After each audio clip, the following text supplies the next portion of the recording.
Alright, what's up guys? It's Paramedics, your local SwordSoul 10E player. And today we're going to do a SwordSoul 10E deck profile. Alright, so let's start things off. 3 Moye. This card's, I think it's more of a win more card, because if this card resolves, you've just already like won the game. Yeah, really good normal summon and she draws you one. Like, who doesn't like that? Let's go into the next one. 3 Long Yuan. This card's really good going second and going first, because going second, this guy can pitch a 10E, special summon himself, and like you've already like almost threatened them because you can put a 10 on board if they let the summon go through. Play 2 Taya. You kind of don't want to open this going first, because in order to make him playable, you have to special summon a 10E from your hand and then link off into Monk, which isn't the best play. But going second, this guy's cracked because he can special summon 2 different attributes, which is really good for Boxia plays. We play 3 Emergence. This is the searcher to get your play started. The one to banish one rarely comes up for me, to like increase or decrease the level. That rarely comes up, but this card is just, you know, it's a consistency piece. That's what the deck's about. You play 2 Ecclesia. You only play 2 of this card because you don't want to open like more than 2 going first, but sometimes you need her to like just get access to engine. If you open like 1 10E, like you need to open this card, but you only play 2 of her, because if you open more than 2, you've just lost. No, if you open 2 of her going first, you just lost the game right there. So you only play 2, so you only open 1. Play the 1 Blackout. This card's crazy. Every time this card resolves, I basically already won. Now let's get to the real goats of the deck. We play the 10Es. These cards let you break any board and let you get access to engine. Like, I think SwordSoul without like 10Es is just kind of bad. Like with 10Es, the deck's just crazy. Yeah, so we play 3 Ashina, 3 Vishuddha. This card's really good going second, because like you can already bait out and negate if you use its effect to like you know, target a card in the field and return it to the hand. Really good card. Then we play 3 Adhara. This card's really good. Really good in the grind game. Really good in the grind game, and you can go into Boxia plays. You can go into Yazi plays if you have this guy on the field first, which is pretty cool. Yazi's a cool card. We'll get to that later. All right. Then we play 2 Vessel. This is basically a custom card. If you haven't read this card, let's read it out right here. Send 1 worm monster from your deck to the graveyard. Then if you control face that non-effect, you can add from your deck to your hand 1 10E card with a different name from the monster set to the graveyard. This card is like just insane. Going second and going first. Going first, this card can get you net you a lot more follow-up or just get your play started. And then going second, this card can send something like Vishuddha and then add a 10E card to your hand, which is just really good. Then we play 2 Heavenly Dragon Circle. This card lets you dodge interruptions and just like make your opponent look silly. Like, you can also dodge it. So if they try to target your Moye, if they try to imperm your Moye, you just go Heavenly Dragon Circle, tribute it, and they just look silly. Like, you know, great card. Good going second and going first. You play the 1 of Shathana. This card's your Heavenly Dragon Circle target. So, for example, if they imperm your Moye, you Heavenly Dragon Circle, tribute it, and then add Shathana to your hand. And you just special summon Shathana, and then you go into Shizhao, which is pretty good. I mean, you don't get the draw, but, you know. Yeah, it's better than just, like, you know, passing on Moye. Then we play 3 Ash, and then we got, let's get down to the hand traps. We play 3 Ash. I think going into this format, this card might not be as good, but, you know, we'll see. If there's a bunch of branded running around, I'll still play this card. And then we get to my most favorite hand trap ever, Droll and Lockbird. Everybody complains about this card online being unfun, but they like, when they go against like Dark World or Manadium or something, they like, I'll go quiet.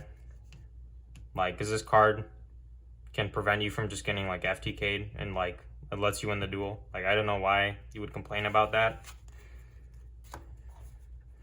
I play 2 Imperm. I'm too lazy to get a third one, so I just play like 2 for right now, which is, you know, it's working out for me pretty well, honestly. Then we play the 1 of Talents. So that's the. Yeah, I just play this. I don't know why I play it. I guess it's the only thing I have right now. And yeah, too lazy to get a third Imperm, so that's why we play the 1 of Talents. It's really good. Yeah, going second and going for. Oh, this card sometimes is dead going first. But like going second, if you can resolve this card, you just kind of like helps you win going second. Then we play 3 Cyclone. Oh, this card's really good at outing like field spells into like something like Kashtira. In which, you know, since they have 2 Unicorn, it's harder for them. They need a hard draw if they want to play. This card's also really good going second if you want to clear some back row, like an Imperm. So your Moya can resolve, which is, you know, always good. Now let's get on to the side deck.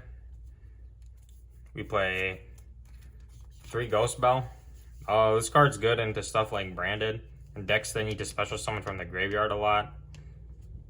Other than that, though, yeah, I mean, you could main deck this, but, you know, I wouldn't personally.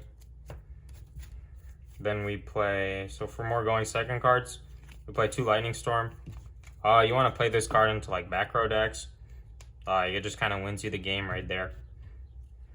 Like, I don't like playing this card into cash because, like, people just play around it.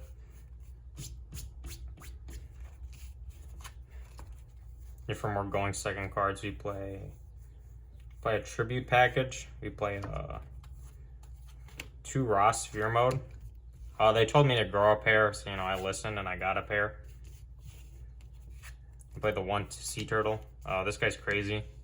You know, like, who doesn't like this card going second? Just like clears an interruption. Plus, if they into cash, if they just go a Rise Pass, you know, you make them look kind of silly if you just, you know, summon this on them. Yeah. And play the 1 of Kurikara. I rarely see this card because it's a 1 of. I can't blame myself, honestly. Or, you know, I mean, I could because it's my deck. But, you know, we play the 1 of Kurikara. She's cool. You know, great OTK enabler and, like, kind of making your opponent's life hell going on turn 3 because you get one of their monsters back and you just kind of win. And for more back row hate, we play 3 evenly.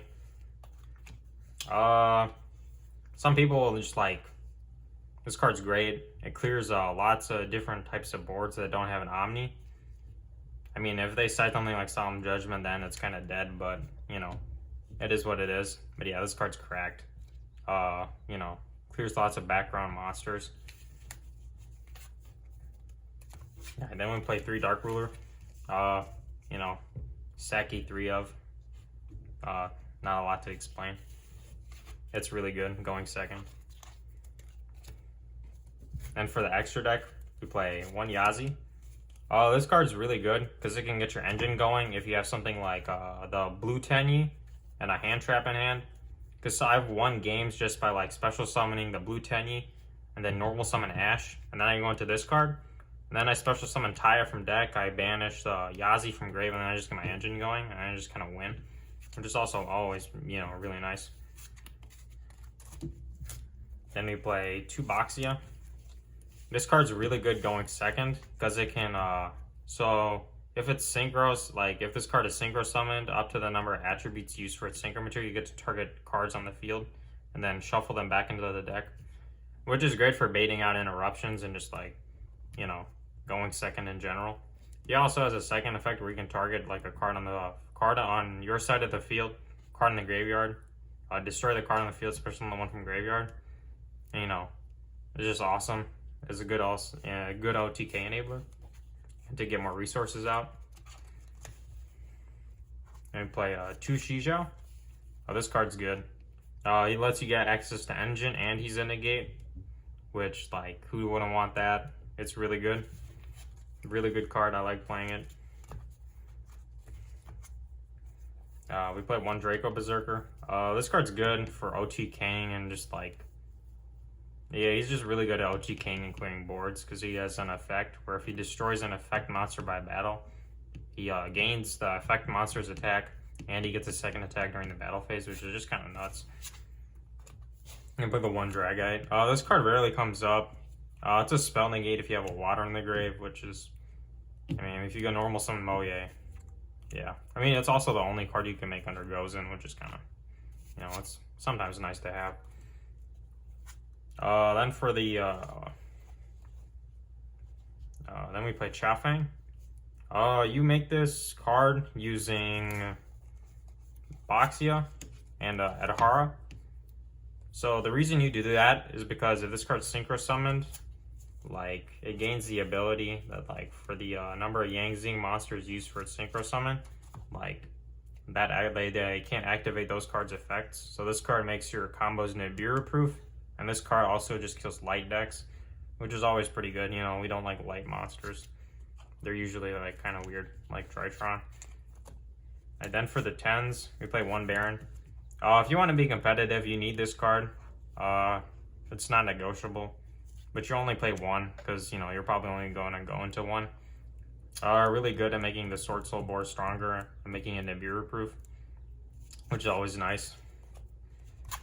We have Shishing. This is my favorite Synchro 10 in the deck because it's 2 interruptions, and if you Synchro summon a worm monster, you get to draw a card, which is just insane. And then we have my this is the funny guy right here, Chengin. You don't really ever summon him turn 1, but going second, this guy's a great OTK enabler because he can just like gain a bunch of attack. If you're on Desires, this guy can like massive. You can just kill your opponent right then and there. Also, he's just cool. Alright, then for the Link monsters, we play 2 Munkula Tenyi. This card's just great at getting your Tenyi engine going. Like, I have no complaints about this card. I like it. It's a necessary part of the deck to play Tenyi, so yeah. I play a 1 Landfall. This card's crazy. I don't know if you can read this, but 2 monsters. You can basically turn on your Tenyis with this card, which is just awesome. So if you have like 2 like SwordSoul monsters without tokens, you can like special summon this card from your extra deck and make your Tenyis live, and you just win the game right there. And then we play the 1-of Shaman. This card's really good at getting back a worm in grave by pitching one. You can also like pitch a worm, and then you can like the one you pitched, you get to special summon back and use its effects. I don't go into this card often, but when I do it just wins me games because of how much value it gets me, which is always good. Yeah, that's the deck profile. If you liked it, you know, leave a like. This is my first YouTube video ever, so yeah, don't expect much. Thanks for watching. Bye.